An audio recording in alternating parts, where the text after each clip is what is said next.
What's up guys, Phoenix here. This video is going to be another DevPro duel video in ranked, and this time I'm going to be playing with the XYZ Monarch deck, specifically Patrick Hoban's build, simply because it seemed like the most solid one and, just basically best one to give a shot to. Now this is the build that has overdrive teleporters and all that nonsense in it, and if you're curious about the specific build, my friends over at TheCardGuyz have his deck profile on their channel, and I will link the direct video in the description. But yeah. So that's what I'm going to be playing today. And it looks like I'm playing against Galaxy, so looks like this is already going to be strange enough as is, but I don't know how I feel about this. If he has Galaxy Expedition, then he has the play where he gets to open with Felgrand he has it. Amazing. I wish I could open this well when I played the Galaxy deck. Like, goddamn. Like, I could not open as well as this man is currently opening with the Galaxy deck when I played it. Like, that's ridiculous. Like, I could never get the Felgrand Infinity opening, no matter how much I played the deck. But, and he got to, like, cycle cards with trade-in, too. Like, oh, he's not even doing the Infinity combo, he's doing the Pleiades combo. Which is, slightly worse, simply because I'm going to be able to out that through various means. But first of all, we're going to start off with this Pantheism, because Pantheism is like the best draw card currently legal in the game, probably, because I mean, it's a consistent +1, and it's recyclable. Like, everything that is good about this card is what makes it kind of upsetting that it's only available in Monarchs. Ooh, E-Tele as well. Alright. So I've got E-Tele, I can do that. I've got Majesty's Fiend, I've got the Monarch Stormforth. So what I can actually do is I could actually Monarch Stormforth, and I could tribute off, I can tribute off Divine Dragon Felgrand pretty easily, because he doesn't have Infinity to negate the Monarch Stormforth, so, like, pretty good for me, don't you think? I mean, there's nothing he can do to respond at this point in time, other than maybe, like, Felgrand on itself. But I'm not sure. It would be unaffected by card effects. Oh, he's not even doing anything about it. Okay. Alright. I'm okay with that. That's perfectly something that I'm okay with. So what I can do is I can Majesty's Fiend. I can summon Majesty's Fiend. I can have Return on the field, so I can definitely get effects going off that way. I can E-Tele into blue layer to get red layer. I can tribute this guy for the thing. Yeah. So what we'll do is I actually just want to not use this E-Tele strictly on the fact of strictly under the fact of that if he's still able to negate my blue layer, basically is what I'm trying to say. I did not reveal first, nor did I Pantheism first. I am a shitty duelist, but this is something you already knew. But we'll activate this because damn it. Well, I can still make Return live plus like these next turn, so that's definitely like an option. So I will reveal this, and Return, because I'd love to get the Return, but I can get the Return through other means, possibly. I just completely lost track of what I was doing because I was trying to justify in my mind the whole not activating E-Tele to get blue layer thing. Because that is gonna end up biting me in the ass here, because my play was actually a lot better. I should have Pantheismed. I should have won Tenacity to get the other like card that I would need, like say a Monarch Stormforth. I should have definitely done that, and then I should have. Oh, so he gave me the Return. Neat. Okay. And I should have definitely done that. And then that would have allowed me to, also use Pantheism, get a search, and then I could have had all these different things. Basically, the main thing I did that fucked up was playing this first, because I should have had Return on the field when I tribute summoned. But I digress. That is not what we're focusing on here today. I might just be able to ride this game out strictly on the fact that this is going to get huge. Yeah, it has to be a tribute summon monster, and that fits this requirement. So I'm just gonna beat over him. He can't honest me, he can't do any of that because it's a Majesty's Fiend. So, even though I'm trying to play the XYZ Monarch deck, it's being very basic, but that's basically due to me being a dumbass.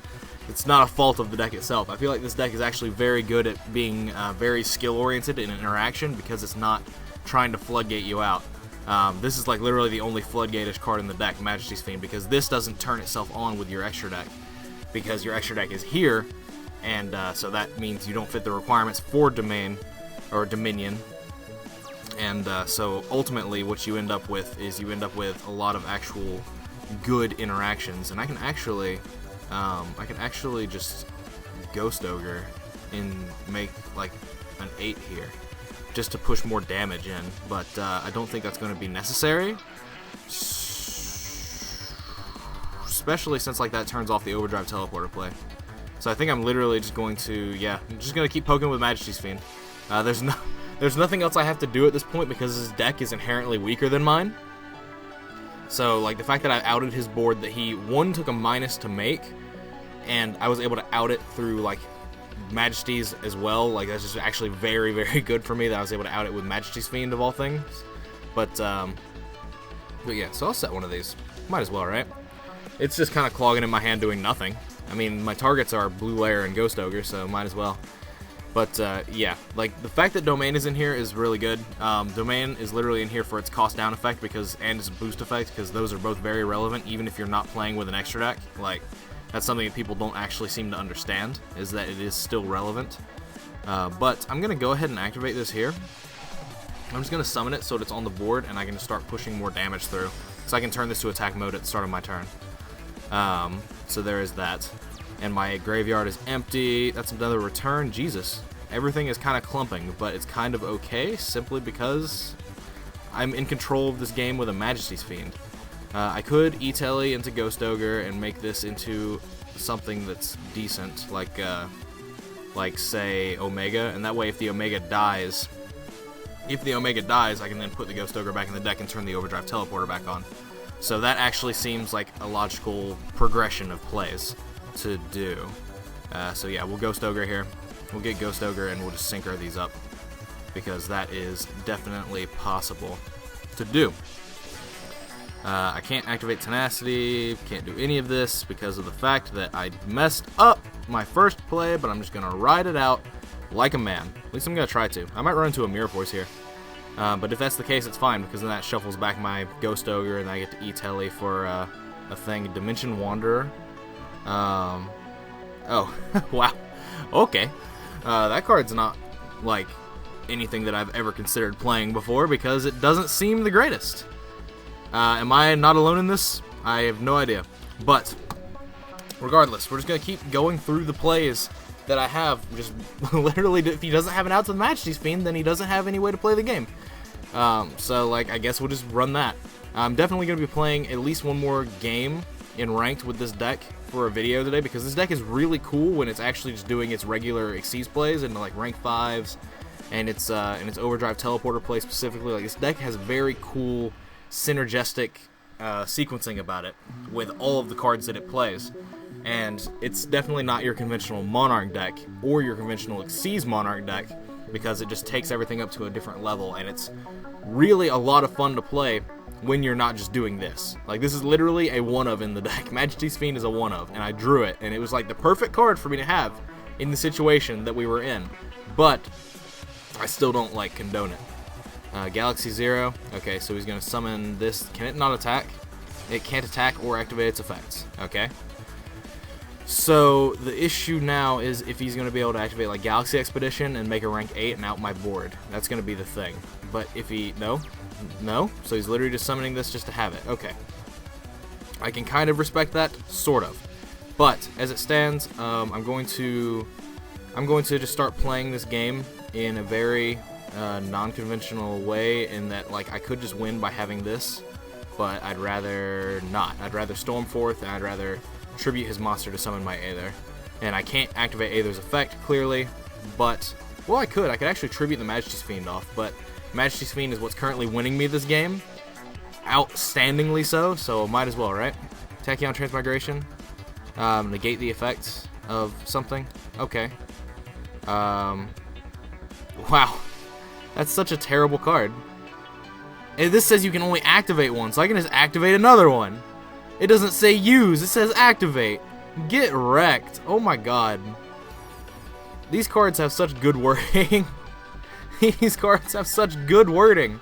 Okay. Well, we'll activate return first, clearly, and then we will be able to go into Stormforthing this, and then I'll be able to use this, activate it, and reveal the Aether, and then distribute his Galaxy Eyes. It's pretty simple, right? At least I think so. Use opponent's monster? Yes. So we'll just normal summon it, and then we'll use return just to get another card. So I'll get Erebus here, just because Erebus seems to be like the better option. And he's surrendering. Okay. So that wasn't like the best example of this deck being really cool in terms of like its plays, because I literally just busted out with Majesty's Fiend, but like it was literally the perfect answer to his board. So I can't really complain, but I kinda can. Well, actually no, it literally Aether would have just been just as good as Majesty's Fiend, because I would be able to summon an Erebus, and then he can only bounce one with Pleiades. So I guess it's kind of alright, but I mean still, it was still just a very good out to his board in general, in conjunction with the Domain and the Monarch Stormforth. But anyway, that's gonna be it for this video. Like I said, oh, I'm dying. Oh, what the fuck was that? Anyway, that's going to be all for this video. As I've already said, I'm going to be doing at least one more game with this deck to go live today as well, because I've been kind of spoiling you guys recently with just like multiple videos in a day. Basically, I literally just upload just a batch, and I'm just like, you know what, this can all go up now. So I'll probably continue for a little while, because I mean, I have nothing better to do in terms of scheduling videos out. But other than that, like, comment, subscribe to all the nonsense you usually do. Links are in the description to my Facebook and Twitch links if you want to check those out. That's what they're there for. If you want to support me, clicking ads on my videos and disabling ad block when you watch my videos is more than sufficient, and I cannot express how much it helps me out or how much it is appreciated. But other than that, like I said, I'll have another game video up today later. Be on the lookout for it. But other than that, as always, guys, take care.